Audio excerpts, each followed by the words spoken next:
Now that I have my kite skin cut out, what I have done is apply weldwood contact cement to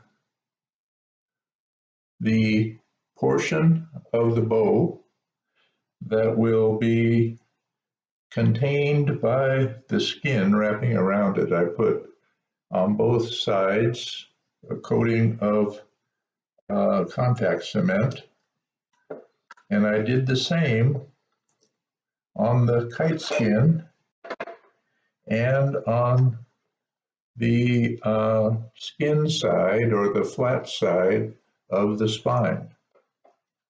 Now I make use of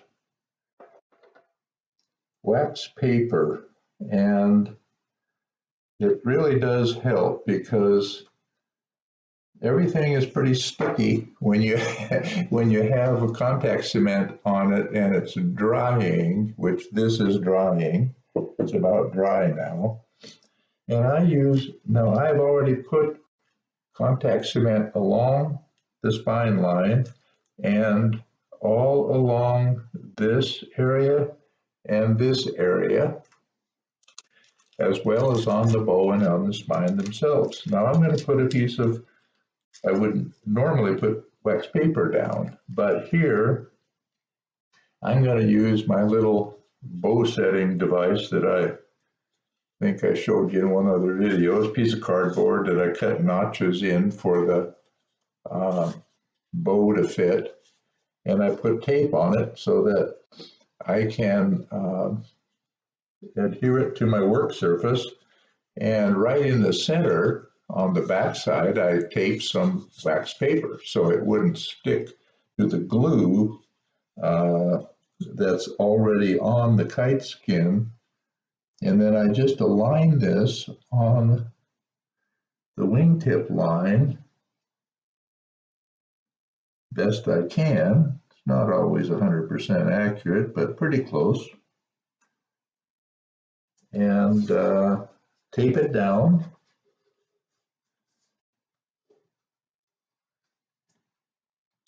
And the first thing I install is the bow. I put the bow in first, and when I do it, I put the two ends in my fingertips and simply tension it by bringing my hands together. And this will force the carbon fiber to rotate to its neutral or normal tension position, which is where I want it to be. This will give me the best opportunity for equal response on the right and the left side of the kite.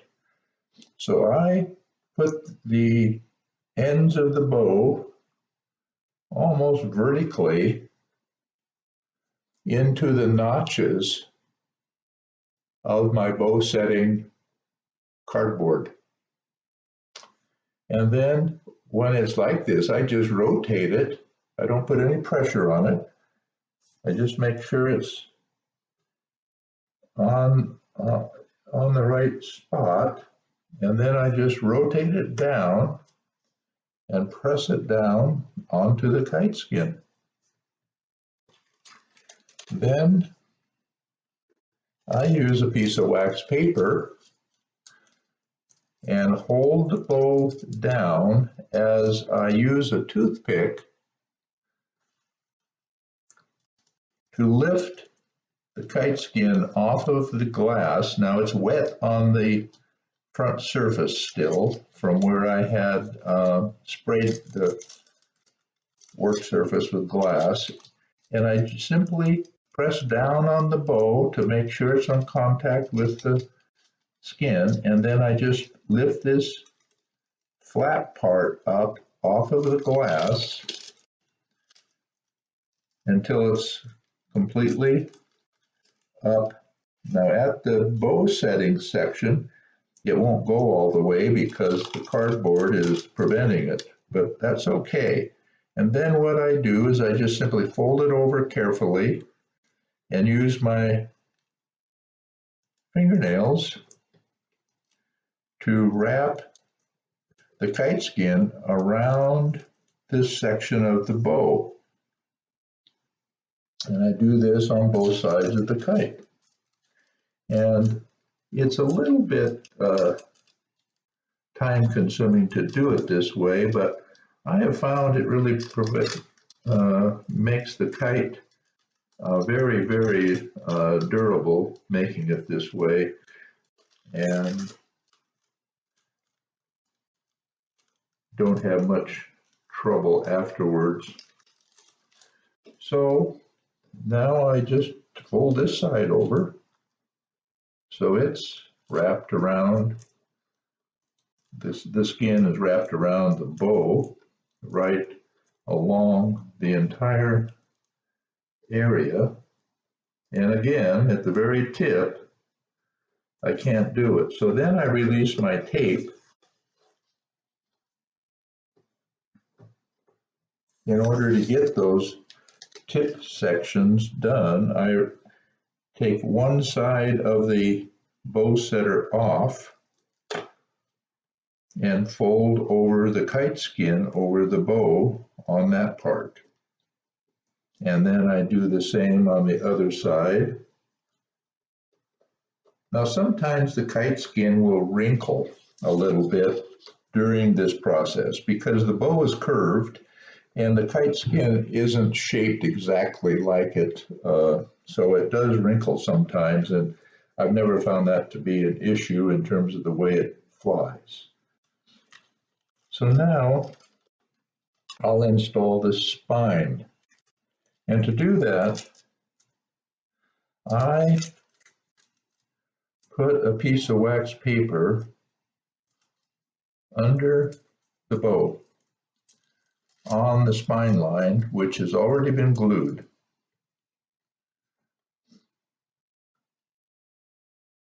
And I'll show you why I do that in a second here. And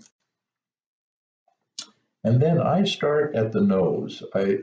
This is the glued side. It's contact cement, so when it sticks now, it's dry. So I carefully slide it under the bow on the wax paper until it comes to the part that isn't with wax paper. And I put that nose piece right at the nose of the kite and begin to lower the spine onto the spine line. And as I do, I remove the wax paper and simply follow the spine line with the spine, pressing it down. Now, that's it. The kite is completed.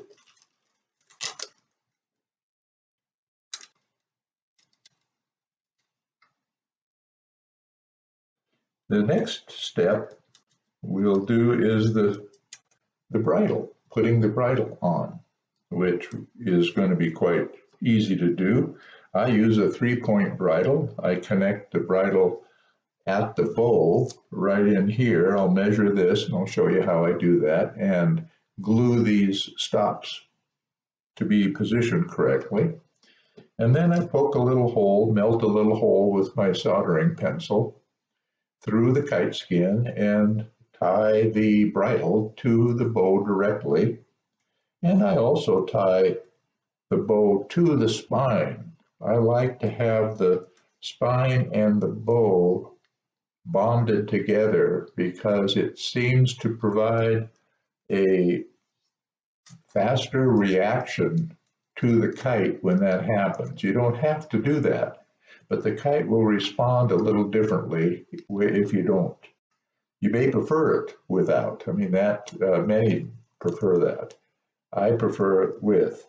Now you can see that I have slopped glue along here, and the reason is because this applicator is a pretty wide brush. It's kind of a sloppy way to do it, but it's, this is pretty wide for the narrow space that I was putting it on. But I don't worry too much about it because after the kite is completed and I have the bridle on and everything, I dust it with talcum powder. And the talcum powder sticks to any glue surface that was exposed and prevents it from sticking to other kites in my kite box. And then I just brush off the excess talcum powder and it's just fine. So that's how I install the bow and the spine in a North American fighter kite. I hope this has been helpful for you. And if you got questions, don't hesitate to email me at kitefighter@yahoo.com, and I'll be happy to answer questions if I know the answers, that is.